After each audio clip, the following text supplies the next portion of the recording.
Hi, I'm Jim Basker, Professor of Literary History at Barnard College, Columbia University, and President of the Gilder Lehrman Institute of American History.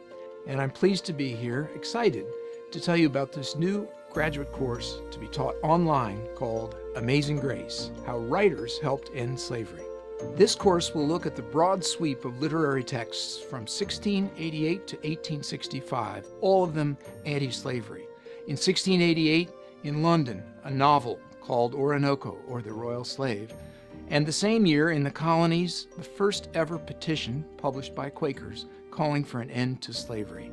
At the other end of our period, in 1864-65, we'll be finishing with an extraordinary short story by Louisa May Alcott called An Hour, and an equally impressive speech by Henry Highland Garnet to the American Congress, the first ever by a black man addressing the U.S. Congress.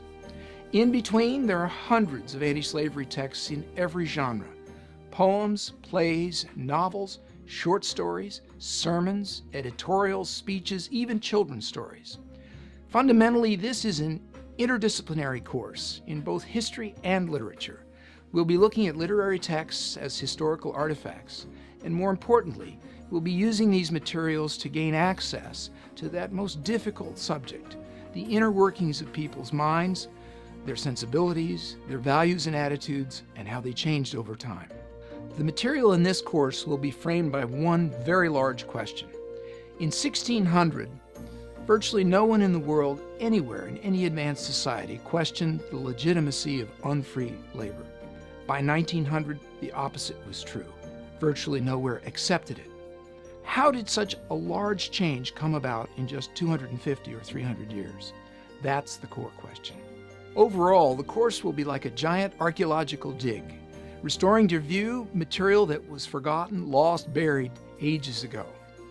Of course, we'll be doing a lot of close discussion and close reading. There'll be blog posts and other pieces along the way.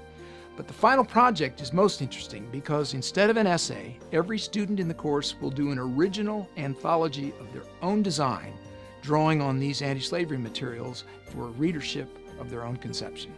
There will be fresh and startling material in this course from beginning to end. So whether you're a teacher or just someone who loves history and literature, I hope you'll join us.